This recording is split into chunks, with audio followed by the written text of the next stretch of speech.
Olá, que alegria te encontrar de novo aqui com a gente essa semana. Hoje a gente vai assistir o penúltimo capítulo do Zion de novo. E na palavra de hoje a gente vai ser orientado a como quebrar o espírito de mamão na nossa vida. Isso é muito importante. E eu tenho certeza que você vai aprender muitas coisas hoje. Então pega a tua Bíblia, teu caderno, teu café e se prepara e abre teu coração para receber tudo aquilo que vai ser falado. E se por acaso você não viu ainda as partes 1, 2 e 3 que a gente já postou, eu te incentivo e te convido a assistir. Assim você vai ter uma compreensão melhor de toda a série que a gente está falando, que chama O Fluir Transbordante. Então assiste aí e a gente já se vê depois do vídeo. E hoje, na nossa quarta mensagem, nós vamos falar sobre quebrando ou cortando o espírito de mamon. Fala assim para a pessoa do teu lado: Deus quer quebrar o espírito de mamon na tua vida. Você tem fé disso? Abra aí comigo em Lucas 16. Lucas 16, versículo 9, diz assim, Jesus falando: E eu vos digo, granjeai amigos com as riquezas da injustiça. Essa palavra riquezas da injustiça, em algumas traduções está mamon.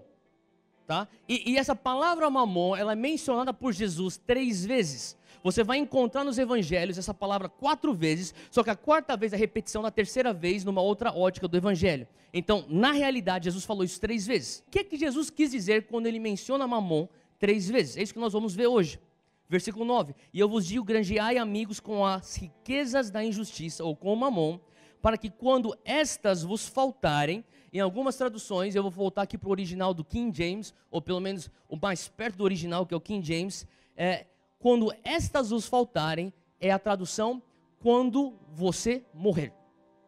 Ou quando estiver morto. Vos recebam eles nos tabernáculos eternos. Então, se você estiver anotando, se puder, faz uma anotaçãozinha aí no versículo 9 na tua Bíblia sobre mamon e quando você estiver morto. Versículo 10. Quem é fiel no mínimo, também é fiel, aonde? Isso aí é a lei da fidelidade, da mordomia. Quem é injusto no mínimo, também é injusto no muito. Pois se nas riquezas injustas não fostes fiéis, quem vos confiará as verdadeiras riquezas? E se no alheio, ou se no dos outros, no que é dos outros, não fostes fiéis, quem vos dará o que é vosso? Nenhum servo pode servir a 2 senhores. Fala comigo, nenhum. Sublinha aí no versículo 13, nenhum servo pode servir a 2 senhores. Porque ou há de aborrecer a um e amar ao outro, ou há de se achegar a um e desprezar ao outro. Não podeis servir a Deus e quem? Mamon.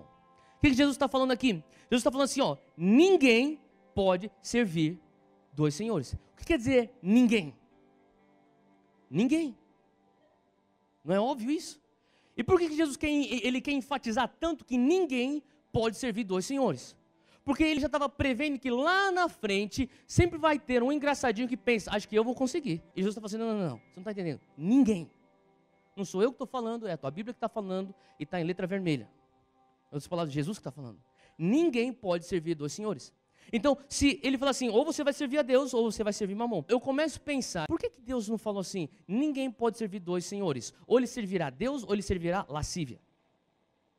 Ninguém pode servir a 2 senhores. Ou ele vai servir a Deus, ou ele servirá o orgulho.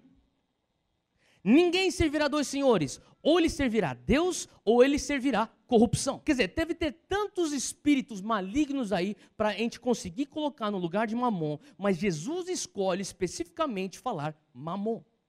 Por quê? É isso que nós vamos tentar responder através de 3 perguntas hoje. E a primeira pergunta que nós queremos tentar responder para entender como que você quebra o espírito de mamon na tua vida é: o que é mamon? Então a primeira coisa, para você que está anotando, você pode anotar o que é mamon. E você anota aí, número 1, o que é mamon? A resposta é: mamon não é dinheiro. Mamon não quer dizer dinheiro. Algumas traduções está escrito dinheiro. Mas se você for analisar na raiz, na etimologia do que quer dizer mamon, mamon era o nome do deus sírio das riquezas. Então Jesus está falando sobre um espírito que repousa sobre o dinheiro. Jesus está falando sobre um espírito, que é um espírito dos sírios, que não eram de Israel, que era assim como eles operavam as suas economias, debaixo do espírito de Mamon. Se você for pegar lá para trás, antes da Síria, o espírito de Mamon, ele tem a sua raiz antes da Síria em Babilônia. Se você for pensar na menção da Babilônia, a primeira vez que é mencionada na Bíblia, também não é com Daniel e Nabucodonosor. É em Gênesis 11. Se você puder, anota, a gente não tem tempo para entrar a fundo, mas Gênesis 11 é a primeira menção de Babilônia. Quantos de vocês já ouviram falar sobre a história da Torre de Babel? O espírito da Torre de Babel é o espírito de Mamon. Babel significa confusão. Da onde vem então a raiz de Babilônia? O espírito da Babilônia é um espírito de confusão, que também é o espírito que regeu toda aquela articulação da construção da Torre de Babel. Qual foi a intenção das pessoas construindo a Torre de Babel? Se nós construirmos essa terra, nós conseguiremos alcançar a Deus. O que quer dizer isso? Quer dizer que é um espírito de autossuficiência, é um espírito de arrogância, é um espírito de orgulho próprio, é um espírito que fala assim, eu não preciso de Deus, eu consigo comigo mesmo. E é justamente esse espírito que rege sobre o dinheiro. Eu não preciso de Deus, eu preciso só do meu dinheiro. Eu sou autossuficiente com o meu dinheiro. É a arrogância de, quem é você para falar? Você sabe quanto dinheiro que eu tenho? Quem é você para falar o que eu tenho que fazer? Você sabe quem eu sou? Sendo que o que você é está baseado na tua identidade daquilo que você tem. Isso é Mamon. Jesus, ele está abordando justamente essa questão espiritual. Então, quando Jesus fala, é impossível você servir a Deus e a Mamon, ele está falando sobre esse espírito que descansa sobre o dinheiro, esse espírito de autossuficiência e arrogância. Eu estava pensando outro dia sobre essa questão do Mamon, e eu estava lendo isso aqui, e é interessante que no versículo 13, fala algo assim, nenhum servo pode servir a dois senhores, porque ou há de aborrecer a um e amar ao outro, e se há de achegar a um e desprezar o outro. Não podeis servir a Deus e a Mamon. E eu estava conversando sobre a teologia da prosperidade com um colega meu também, que é pastor de uma outra igreja. E se você for analisar a palavra de Deus, você falar sobre teologia da prosperidade, existe uma teologia da prosperidade na Bíblia. Agora, aquilo que muitos estão falando e chamando de teologia da prosperidade, aquilo que nós temos escutado pela mídia do que é a teologia da prosperidade, é um abuso da verdadeira teologia da prosperidade. Mas eu quero falar que esse abuso da teologia da prosperidade, o espírito por trás está o Mamon. Então nós falamos sobre uma teologia da prosperidade que é, se você fizer isso, Deus vai fazer aquilo. E entre aspas estamos pregando uma generosidade, quando no fundo, o que mais nós pregamos com essa teologia da prosperidade é um egoísmo. O que é que eu consigo ter se eu semear no reino de Deus? Se a tua intenção em quando você traz as tuas ofertas, a tua semente, quando você traz os teus dízimos para a casa do Senhor, para a casa do tesouro, se a tua intenção é o que é que eu consigo receber de Deus fazendo isso, você está operando debaixo de Mamon. Nem traga a tua oferta. Nem traga o teu dízimo. Você está debaixo do Mamon. A teologia da prosperidade, na verdade, ela está incutindo egoísmo dentro do coração das pessoas que se dizem crentes evangélicos que estão querendo, Deus prospera. Deus prospera. Prospera. Mas a intenção do teu coração está alinhado com os princípios de Mamon. E sabe uma coisa interessante de Mamon, é que estamos falando o que é o Mamon. Continuamos na primeira questão. Mamon não é dinheiro, é um espírito que opera sobre o dinheiro, e Mamon procura servos. Por que é importante você saber que Mamon procura servos? Porque Mamon não procura admiradores. Mamon não procura amigos. Mamon não procura colegas. Mamon não procura amigos virtuais nas redes sociais. Mamon procura servos. Jesus fala, é impossível você servir dois senhores. Ou você serve Deus, ou você serve Mamon. Em outras palavras, você tem duas opções. Ou você vai estar sujeito ao domínio de Deus na tua vida, ou você vai estar sujeito ao domínio de Mamon na tua vida. Só isso que se te resta. Mas eu quero ver um jeito de eu estar com Deus, mas não tanto com Deus, porque eu quero poder falar o que eu quero fazer com as minhas finanças, eu quero poder falar o que eu quero fazer com o meu talento, eu quero poder ter a palavra final quanto ao meu tempo, mas eu também não quero servir a Mamon. Quem sabe eu posso só ficar aqui, só numa um relacionamento neutro. Impossível. Se Jesus já traz, ele parte do ponto de vista que você vai servir alguém. Sabe, tinha uma música do Bob Dylan que falava assim, you're gonna have to serve somebody. Vocês lembram dessa música? Em outras palavras, você não tem, que por sinal o Bob Dylan, não vou falar do Bob Dylan, senão é polêmico, as minhas opiniões do Bob Dylan, que eu gosto muito dele. Mas enfim, a questão é, você vai servir alguém. Talvez você nem entenda que você está servindo alguém, mas você está servindo alguém. Ou você está servindo a Deus, ou você está servindo Mamon. Mamon, ele não procura amiguinhos, ele procura servos. Ele procura servos que ele pode oprimir, ele procura servos que ele pode subjugar, ele procura servos que ele pode dominar. É isso que Mamon está fazendo. A terceira coisa que você tem que saber de Mamon é que Mamon, ele sempre quer tomar o lugar de Deus. Mamon constantemente, ele promete as coisas que Deus promete. Não sei se você pode pensar, mas Mamon fala para você, se você tiver dinheiro, você vai estar feliz. Se você tiver dinheiro, se você tiver Mamon, na tua vida, e você pensa, é dinheiro. Não. Ele está falando de um espírito por trás do dinheiro. Ele está falando assim, se você tiver dinheiro, você vai ser significância na tua vida. Mamon fala isso. Mamon fala assim, se você me tiver, você não vai ter briga na tua casa. É isso que Mamon fala. Mas a maior mentira que Mamon fala pra gente é que se você tivesse dinheiro, você poderia ajudar mais pessoas. É a maior mentira. É a coisa mais sutil. E se você começar a contrastar isso à luz da Bíblia, você nunca vai encontrar ninguém no Evangelho, você chegou a Jesus, ou você chegou dos apóstolos que começaram a igreja e falaram assim, eu preciso de uma oração, eu preciso de um milagre. E Jesus fala assim, não, você só precisa de mais dinheiro. Para pensar nisso. O cego vem, Jesus, eu quero que o Senhor ore por mim, toca-me. Não, só precisa de dinheiro. Se você tiver $1 milhão, isso aí, a cegueira não vai ser problema para você. Não. A maior mentira é que as pessoas precisam de dinheiro. Você não precisa de dinheiro, você precisa de Deus. As pessoas que precisam de ajuda ao teu redor não precisam de dinheiro, elas precisam de Deus. Essa que é a realidade.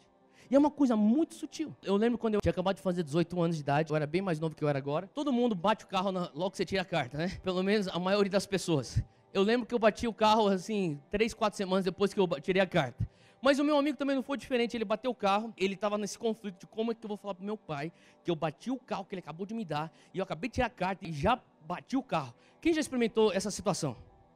Como que você vai falar lá em casa, você bateu o carro? E meu amigo está lá e eu estou lá junto com ele, e eu nunca vou me esquecer desse dia, desse momento, onde meu amigo vai, e ele vai receber então essa tal da repreensão da bronca do pai dele. E ele vai lá e vai falar pro pai dele, eu bati o carro que o senhor me deu, acabei de tirar a carta, o senhor me deu um carro, eu bati o carro. E ele começa a falar assim, eu tenho um problema, pai. Ah, é? Você tem um problema? Qual que é o teu problema? Senta pra gente conversar sobre o teu problema. Então, pai, tem um problema, sabe aquele carro que o senhor me deu? E ele vai lá e ele começa a falar que ele bateu o carro.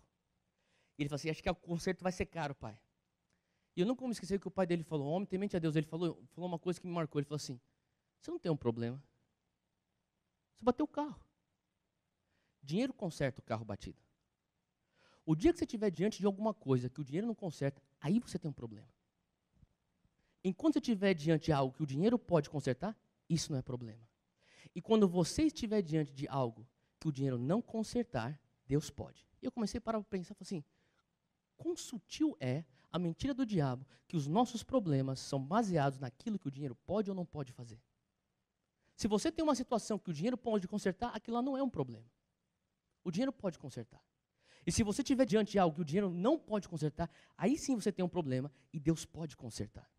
Então, a mentira do diabo é que, sabe, se você ao menos tivesse esse tipo de carro, aí as pessoas te aceitariam. Se você ao menos vivesse naquele condomínio, aí sim a tua vida teria um significado mais forte. Se você ao menos vestisse aquelas roupas, aí sim eles gostariam de você. Essa é uma mentira do diabo. É isso que o Mamon está querendo incutir em nossas vidas. E Jesus está falando assim, é impossível. Ou você vai ser dominado por esse tipo de pensamento, ou você vai ser dominado pelo pensamento que é oriundo de Cristo. Então, o que é Mamon? O Mamon é um espírito que descansa sobre o dinheiro.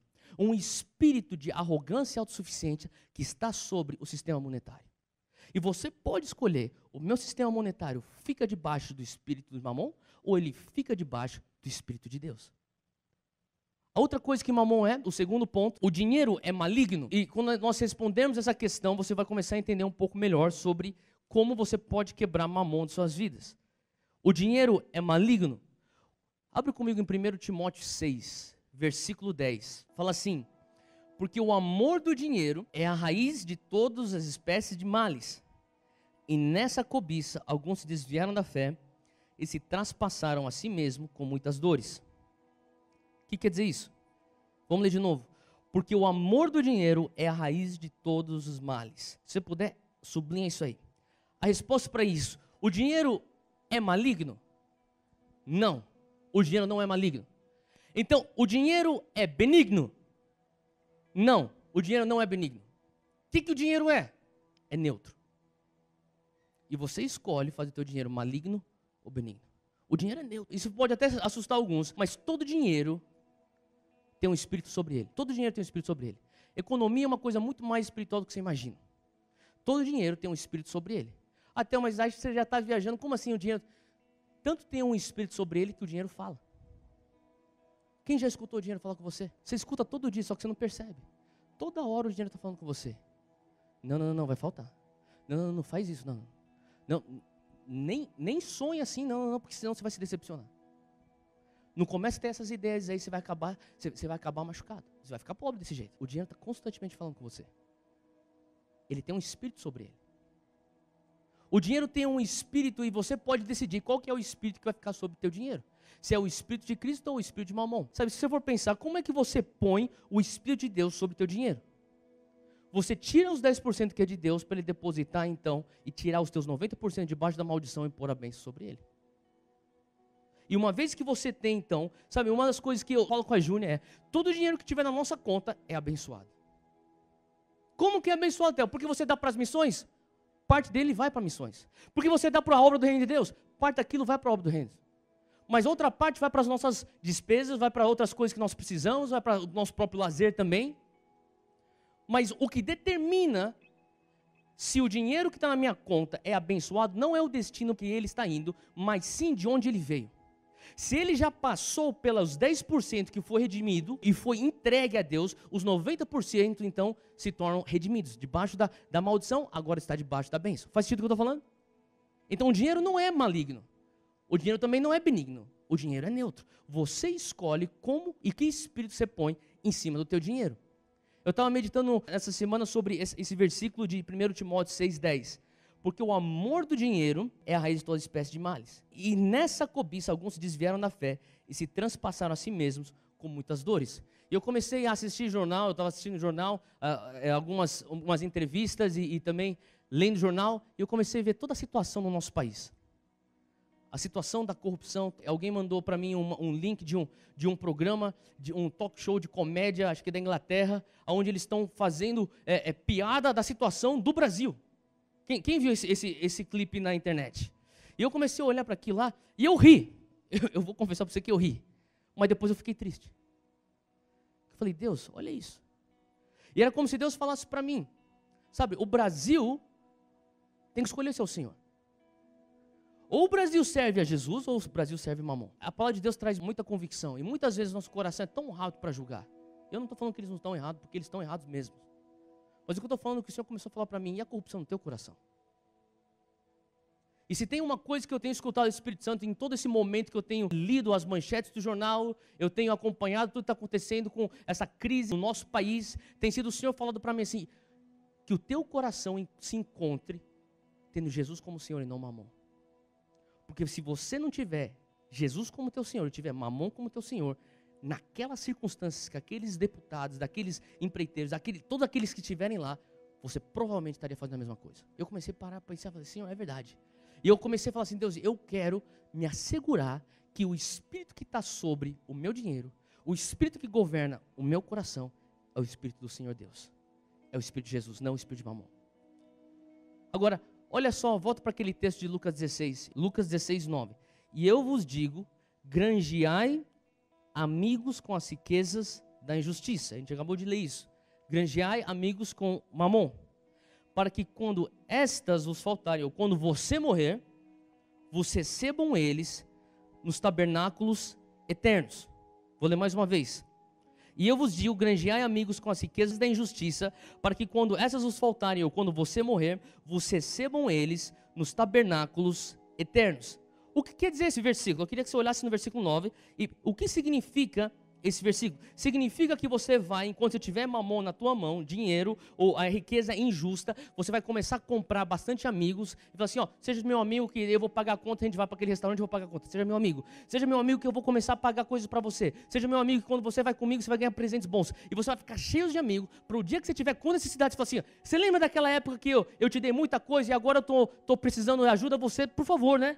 Retribua. Será que é isso que a Bíblia está falando agora no versículo 9? Não é o que a Bíblia está falando. O que a Bíblia está falando é granjeai amigos com mamon, para que quando vos faltarem, ou quando essas vos faltarem, ou quando você morrer, eu falei novamente sobre a versão King James do original, que é quando você estiver morto, estes vos recebam, aonde? Aonde que eles vão te receber? Nos tabernáculos eternos. Para pensar comigo. Quem aqui vai para o céu quando morrer? Levanta a mão. Tá. Você vai para os tabernáculos eternos.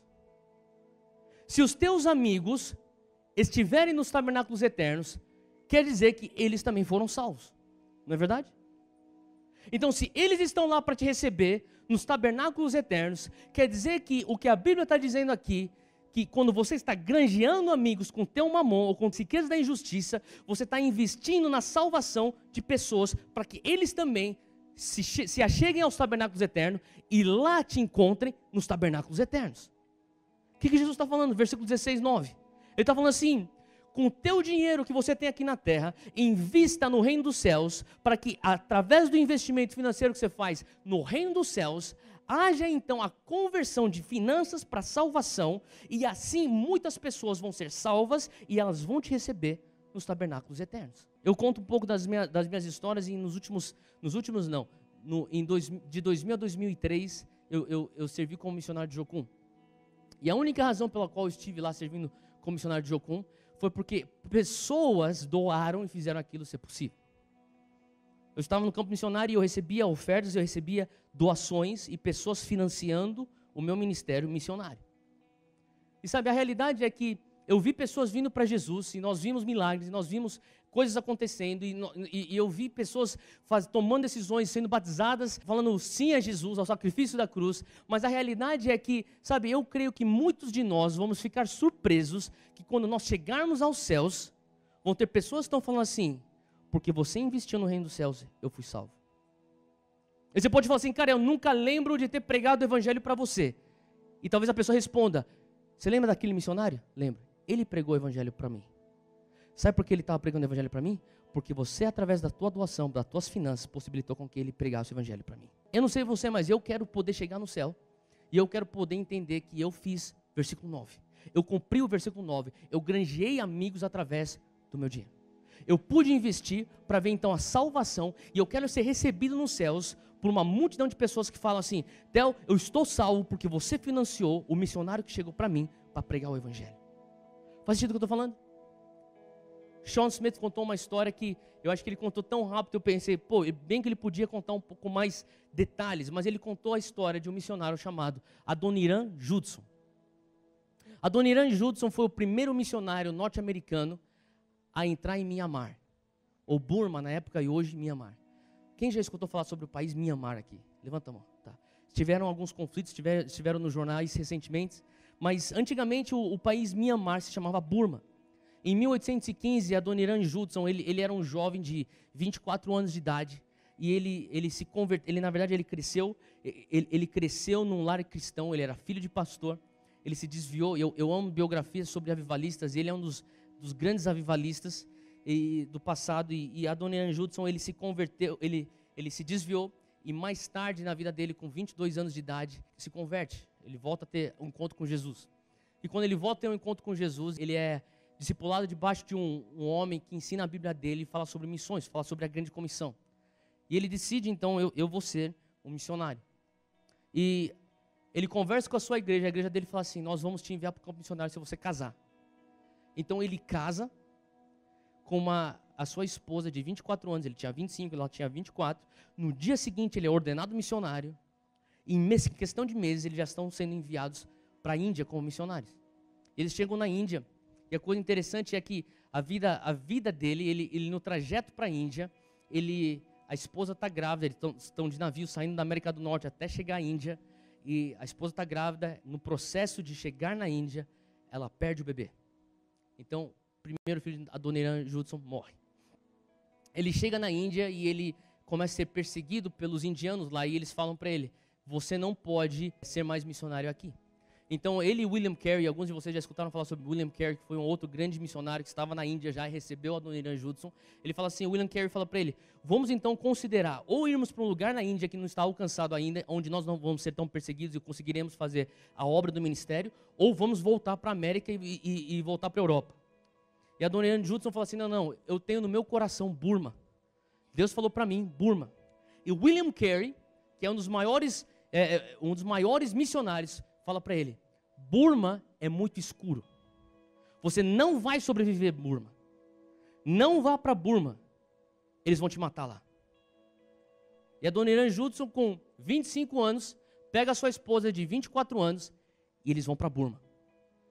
E quando eles chegam em Burma, eles têm um filho, que depois de 7 meses morre com uma doença.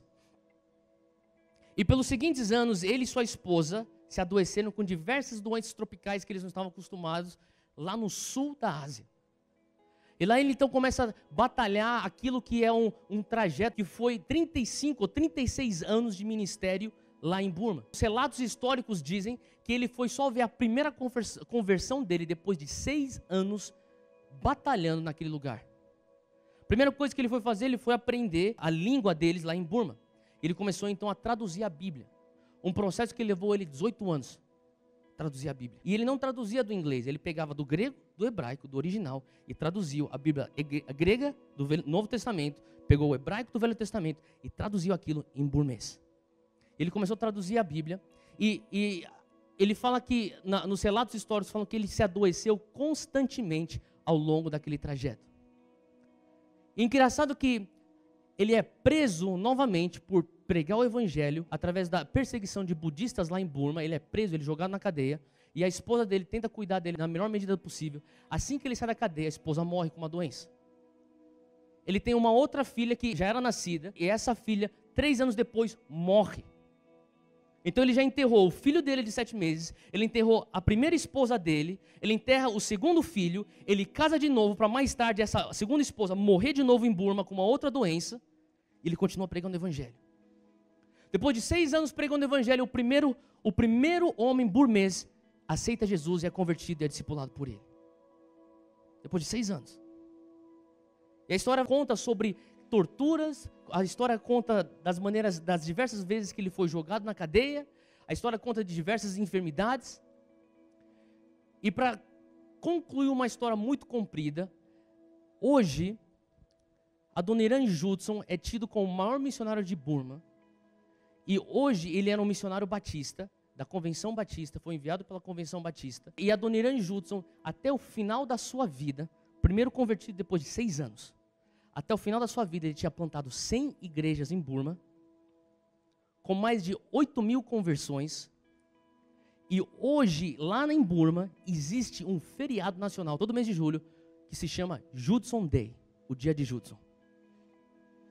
Se você for analisar dos que consideram oriundos ou parte da denominação batista, Burma é o terceiro país com maior população batista. O primeiro é os Estados Unidos, o segundo é a Índia e o terceiro é Burma. Se for ver o fruto da vida de Judson, são infindáveis. Até hoje missionários da minha idade e até mais novos são inspirados pela vida de Adoniram Judson e estão indo para o campo missionário, especialmente para o norte da Índia, onde eles estão sendo martirizados pelo evangelho. Agora você fala sobre tantas vidas que vieram para Jesus, estão vindo para Jesus, por conta daquele homem que morreu em Burma. Ele foi uma semente que permitiu ser morta e cair naquele solo para gerar frutos naquela nação. Myanmar hoje. Se você começa a pensar, Deus, quantos homens, quantas mulheres, quantas crianças conheceram Jesus por conta de Adoniram Judson? Mas pouco se fala de um homem chamado Luther Rice. Luther Rice era um colega de Adoniram Judson que foi para a Índia com ele. E quando William Carey falou assim, não vá para Burma porque Burma vai te matar, É um lugar muito escuro. Nenhum missionário vai conseguir sobreviver Burma. É muito pior que Índia. Luther Rice foi aquele que falou para Adoniran: Adoniran, se você for para Burma, eu estou junto com você. E ele falou assim: se Deus falou que é para nós irmos para Burma, conta comigo, eu sou teu escudeiro. E Luther Rice foi junto com Adoniran Judson para Burma. E depois de um ano, Adoniran conversou com Luther Rice. E Luther Rice falou assim: o Espírito Santo falou comigo. O Espírito Santo falou comigo que eu tenho que sair daqui. Eu tenho que voltar para os Estados Unidos. Eu tenho que voltar para a América. E quando eu chegar na América, eu tenho que começar a rodar todas as igrejas batistas. Eu tenho que começar a falar daquilo que você está construindo aqui. E Adoniran falava assim: mas não estou construindo nada. E Luther Rice falou assim: você vai construir, já está construindo. Nós vamos ver a concretização do teu labor. E depois de uma batalha e uma discussão, finalmente Adoniran permitiu com que Luther voltasse então para os Estados Unidos. E Luther Rice é o fundador da Convenção Batista do Sul na Junta Missionária. Como que começou essa Junta Missionária da Convenção Batista do Sul? Começou com Luther Rice indo para as igrejas e falando assim: vocês têm que financiar Adoniran Judson. Me dá dinheiro que eu tenho que levar para ele. E ele foi ajuntando dinheiro. Ele comprou então uma gráfica, os equipamentos para se tornarem uma gráfica. Ele levou então no navio para Adoniran Judson 3, 4 anos depois. Ele chega para Adoniran Judson com essa gráfica e lá eles começam a imprimir os primeiros trechos do Novo Testamento em burmês. Como que isso aconteceu? Através de dinheiro financiado em 1830, na década de 1830, quando Luther Rice, ele vai e ele começa a falar assim: que o teu dinheiro, o teu mamon, a riqueza da tua injustiça, seja granjeado, que venha granjear amigos em Burma que vão te recepcionar no céu. Sabe o que eu creio? Adoniran Judson já está no céu e Luther Rice também. Mas eu creio que tem vidas que estão recebendo os dois, e estão falando: Judson está pregando aqui e pregou para mim, para minha família, porque você, Luther Rice, financiou Judson. E até hoje, quando os burmeses, as pessoas de Myanmar morrem e vão para o céu, os que são crentes, que vão para o céu, eles estão lá, eles vão ser recepcionados e vão recepcionar Luther Rice e falar assim: o teu mamon, o dinheiro que você conseguiu juntar, financiou a nossa salvação. Faz sentido o que eu estou falando? É isso que Jesus está falando aqui. Então se você pergunta para mim: o dinheiro é maligno? Como que ele pode ser maligno se ele pode ser algo que vai levar salvação para as pessoas? Como que ele pode ser maligno se ele é algo que leva o reino de Deus para os lugares mais escuros e mais tenebrosos da face da terra? De maneira alguma o dinheiro é maligno.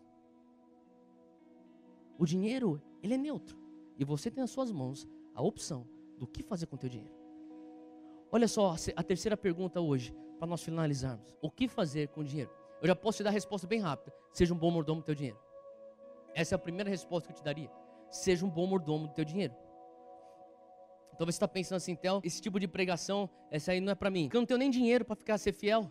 Então, para que eu vou aprender a ser fiel no pouco se eu não tenho nem dinheiro? Deixa eu falar uma coisa: se você pensa que você só vai ser fiel com os teus dízimos e com as tuas ofertas, quando você tiver bastante, você nunca vai ter dinheiro para você ser fiel. Porque a palavra de Deus é bem clara: ser fiel no pouco e no muito eu te colocarei. Quando você é fiel, nem se você ganha R$10 por mês, seja fiel àquele teu R$1 e fala assim: Deus, põe a tua bênção sobre esses meus R$90. Eu vou fazer o que a tua palavra diz. Eu te digo que na tua fidelidade, o Senhor vai começar a adicionar coisas e aumento para você. Faz sentido o que eu estou falando? Então a primeira coisa que eu falaria para você é: o que é que eu devo fazer com o meu dinheiro? Seja um bom mordomo do teu dinheiro. Consagre os teus 10%, devolva o teu 10% para Deus, para que Ele deposite então a bênção dele sobre os teus 90%. Isso é ser fiel e ser bom mordomo com o teu dinheiro. Agora, outra coisa que eu falaria para você está em Lucas 16:10. Abre aí comigo, Lucas 16:10 fala assim: quem é fiel no mínimo, também é fiel no muito. E quem é injusto no mínimo, também é injusto no muito. Em outras palavras, um dia quando eu tiver bastante, eu vou ser fiel. Seja fiel no pouco, para você ter o dia que você vai ter bastante. Se você for infiel no pouco, você vai ser infiel no muito. Se você for fiel no pouco, você vai ser fiel no muito. Olha só o versículo 12, pula o 11 e vai para o 12. E se no alheio não fostes fiéis, quem vos dará o que é vosso? Em outras palavras, ele está falando assim: se você não for fiel com aquilo que não é nem teu, como que você acha que você será merecedor daquilo que é teu? O que quer dizer isso? É óbvio, nós falamos aqui que tudo que nós temos vem de Deus. Quem crê nisso? Você crê que tudo que você tem vem de Deus? Que não só vem de Deus, mas é de Deus? Quem crê isso? É de Deus. O que a palavra de Deus está falando assim? Eu creio que além de tudo que nós temos vem de Deus. Acho que a Bíblia é tão clara que ele fala assim em Malaquias 3, fala assim que esses 10% são meus. A realidade é que Deus também fala, é meu. Esses 10% é meu. E o que a Bíblia está falando assim, ó, se você não é fiel com algo que não é nem teu, como que você acha ser merecedor daquilo que é teu? É isso que Jesus está falando no versículo 12. Ele fala assim, ó, se no alheio não fostes fiéis, quem vos dará o que é vosso? Em outras palavras, Deus está falando assim, ó, se você não consegue ser fiel nem com 10%, por que você vai querer ter um 90% maior do que você já tem? É isso que ele está falando. Olha só o versículo 11. Pois se nas riquezas injustas não fostes fiéis, quem vos confiará as verdadeiras riquezas? De novo. Pois se nas riquezas injustas não fostes fiéis, quem vos confiará as verdadeiras riquezas? O que são verdadeiras riquezas? Vira para quem do lado e fala assim, você. Você é uma verdadeira riqueza. Pessoas são as riquezas verdadeiras. É isso que Jesus está falando. Ele está falando assim, ó, se você não consegue ser fiel naquilo que é injusto, ou naquilo que é passageiro, que é o dinheiro, como que você pode ser confiado com pessoas? Como que você pode ser confiado com pessoas? Eu conheci um cara que ele casou com a filha de um pastor. Ele estava contando sobre o processo do namoro dele com a filha desse pastor. É um pastor que é bem conhecido lá fora. E ele estava me contando sobre o processo, como foi pedir ela em casamento. E eu falei assim, como é que foi o processo? Você teve que pedir permissão para namorar, depois você teve que pedir permissão para o pai dela para se noivar, para casar com ela. Como é que foi todo o processo? Eu pensando, ele estava exigindo que você fosse uma série de coisas, eu imagino. Eu falei assim, lógico, ele queria que eu fosse um cara que, obviamente, que eu fosse crente, para começo de conversa, que temesse a Deus, que seguisse a Jesus. Mas uma das coisas que ele falou comigo naquela primeira conversa que eu achei bem diferente, ele me perguntou, você é um fiel dizimista? Eu pensei comigo, o que fiel dizimista tem a ver com eu namorar tua filha? Obviamente ele falou assim, eu não falei nada disso, mas eu fiquei, sou, por sinal sou. Ele falou assim, se eu perguntar para o tesoureiro da tua igreja se você é um fiel dizimista, ele poderia falar que você é um fiel dizimista? Ele pensou, será que esse cara é doido o suficiente de fazer isso? Ele falou, se você perguntar para o tesoureiro da minha igreja, ele vai falar para você que eu sou um fiel dizimista. Então você pode namorar minha filha. E eu pensei, mas por que fiel dizimista tem a ver com namorar a filha dele? E daí ele falou assim, e eu perguntei a mesma coisa para ele. Ele falou assim, pastor, com todo respeito, mas o que ser fiel dizimista tem a ver com eu namorar tua filha? Eu sou um trabalhador, eu sou temente a Deus, eu sirvo na minha igreja, eu sou um cara que eu ando em santidade, eu sou um cara que eu tenho uma visão de vida, tenho um plano, eu não sou um cara que eu quero. Mas o que o fiel dizimista tem a ver? E ele falou que ele citou para esse meu amigo, justamente Lucas 16:11. Pois se nas riquezas injustas não fosse fiéis, quem vos confiará as verdadeiras? E ele falou para aquele jovem, para aquele rapaz, se você não consegue ser fiel no teu dízimo, você não vai ser fiel cuidando da minha filha. Porque minha filha é riqueza verdadeira. Eu não sei se você está percebendo o que a palavra está dizendo em relação a mamon e a servir a Deus. Mas o que você faz com as tuas economias, o que você faz com as tuas finanças, é muito mais espiritual do que você imagina. Aquilo que você faz com aquilo que Deus tem posto nas tuas mãos, é muito mais espiritual do que você imagina. Muitas vezes nós pensamos que coisa espiritual é você orar em línguas e rodopiar e sapatear. Tem muito nego rodando charabacanda e não é fiel. E a palavra de Deus está falando assim, ó, para com esse teatro. Eu fui para uma igreja, recentemente eu fui para uma igreja, o pastor dessa igreja falou para mim assim, até eu quero que você venha para a minha igreja, isso aqui, essa ilustração não tem nada a ver com a mensagem, mas tem um pouco, senão não estaria falando isso, ilustração. Ele falou assim, Theo, eu queria que você viesse aqui visitar a minha igreja, a gente está tendo um profeta que está vindo de fora, ele está fazendo uma escola profética, eu queria que você visitasse a minha igreja, conhecesse esse profeta, tal. Eu falei, não, vamos lá, a gente é amigo, ele é aqui da cidade, aqui de São Paulo. Eu fui lá, e eu cheguei no momento na escola profética que eles estavam fazendo lá com esse profeta, que eles estavam no treinamento prático, na parte prática.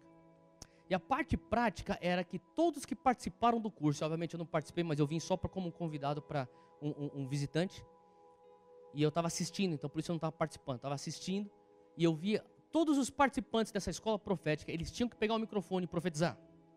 Só que uma das regras, eles tinham diversos protocolos para conseguir fazer com que essas pessoas pusessem em prática os princípios que eles tinham aprendido naquela semana. Mas uma das regras que eles falaram você não pode falar aleluia e glória a Deus fora do contexto. Na verdade, você não pode nem falar glória a Deus, porque você está profetizando, então você não vai glorificar Deus, você vai profetizar. E eles, era uma coisa assim, até um pouco diferente, eu nunca tinha visto um treinamento daquele. Mas eles tinham uma fila de pessoas e um microfone. E o profeta convidado, ele ficava com o microfone assim, treinando as pessoas para profetizarem. E quando a pessoa falava uma coisa que não estava certo, ele falava, pode parar. Vai para o final da fila. Próximo. Falei, caramba, o treinamento aqui é severo. E eu vi uns 3 ou 4 que foram assim diz o Senhor, aleluia. Pode parar, vai para o final da fila. Assim diz o Senhor, glória a Deus. Que glória a Deus? Não, pode parar, vai para o final da fila. E todo mundo ria. E eu ri também. E o Senhor começou a falar para mim. Sabe, eu estou fazendo um parênteses que é um pouco gigante esse parênteses, mas eu vou fazer esse parênteses. No mundo evangélico tem tanto teatro, tem tanto clichê, tem tanta firula, tem tanta espuma, e Deus está falando, eu quero consistência. Não é porque você fala em línguas, rodopia e gira e faz chá. Meu irmão, acerta a palavra, escuta do Espírito e se tenha antenado com o coração do Pai. É esse tipo de coisa que queima filme de nós carismáticos. Por isso que não fala, o diabo, ele está nos atacando. Aleluia! Por que você está falando aleluia? Eu acabei de falar que o diabo está nos atacando. Você já não teve em cultos assim? O que aleluia tem a ver com isso? Meu irmão, pensa um pouco. Antes de você começar a praticar teus teatros evangélicos, pensa um pouco. Faz sentido o que eu estou falando? Deus está nos chamando para ser uma igreja inteligente. Não é porque você vai se mover no poder que você tem que jogar teu cérebro para fora da janela. Não é. Vamos olhar e ver o que a palavra está nos dizendo. Sabe? Então o que a palavra está falando? Por que eu falei isso? Porque uma coisa tão simples, Lucas 16:11. Pois se nas riquezas injustas não fossem fiéis, quem vai te confiar as verdadeiras riquezas? O que são verdadeiras riquezas? São almas. Deus quer confiar para você almas. Deus quer confiar para você pessoas, para você construir o reino dentro delas, para você erguer elas no reino espiritual, para que elas venham ser cidadãos do reino dos céus e levar o reino dos céus para suas áreas de influência. Mas como que Deus vai te confiar essa influência se nas pequenas coisas você não consegue ser fiel? Se você não consegue ter consistência e conteúdo naquilo que você faz no teu dia a dia? Faz sentido o que eu estou falando? E eu usei esse exemplo porque muitas vezes a gente está tão cheio de clichê. A gente confunde verdadeira espiritualidade por aquilo. Isso não é verdadeira espiritualidade, isso é uma espuma evangélica. E o Senhor está falando assim, eu quero conteúdo, eu quero que você seja fiel. Sabe, alguém perguntou para mim assim, há um tempo atrás, Theo, como que você sabe se uma pessoa é fiel a Deus? Eu falei, bem simples. E é algo que nós pregamos muito aqui na Monte Sião. Bem simples. Você quer ver uma pessoa que é fiel a Deus? 3 T's. Deus é dono do tempo dela? Deus é dono do talento dela? Deus é dono do tesouro dela? Sim. Então a pessoa é fiel. Daí Deus fala assim, para esse tipo de pessoa eu confio as verdadeiras riquezas. Não é se você sabe falar em língua, se você tem uma visão, se você foi levado lá para o 4º céu. Porque não existe. Só vai até o 3º. Não é isso. Sabe, às vezes a gente tem que falar assim, ó, menos. Faz o simples bem feito. Faz o arroz e feijão. Sabe, e eu creio que Deus está nos chamando para ser esse tipo de igreja. Deus não está chamando, sabe, Ele fala assim, ó, você tem tempo nas tuas mãos. Mais para frente nós vamos falar sobre tempo. E mais para frente nós vamos falar sobre talento. Mas hoje nós estamos numa série sobre tesouro. E o Senhor fala assim, eu tenho te confiado tesouro nas suas mãos. Seja fiel com isso para você poder merecer almas. E o Senhor está nos chamando para ser esse tipo de igreja. Uma igreja que é bom mordomo daquilo que Deus tem posto nas nossas mãos. Uma igreja que é generosa. Uma igreja cujo Deus não é Mamon, mas é o Senhor Jesus. Uau, que mensagem foi essa? Depois de ver tudo isso que a gente ouviu, é importante a gente lembrar que a gente conseguiu 3 respostas para 3 questões muito recorrentes quando a gente fala sobre esse tema. A primeira é o que é mamon, a segunda, o dinheiro é mau, e a terceira é o que eu devo fazer com o meu dinheiro. Então, eu te convido a você compartilhar esse conteúdo com seus amigos, seus familiares. É um conteúdo que vai edificar a tua vida e que eu tenho certeza que você vai aprender muito. A partir do momento que você assistir todos eles, né, não só esse, te convido a assistir os outros, você vai aprender muito e vai conseguir colocar em prática tudo aquilo que foi falado. E não esqueça de compartilhar, não deixe só isso com você, compartilha com sua família, seus amigos, enfim, quem você sentir de compartilhar. Bom, e a gente se vê na semana que vem pro último episódio da série O Fluir Transbordante. Deus abençoe vocês!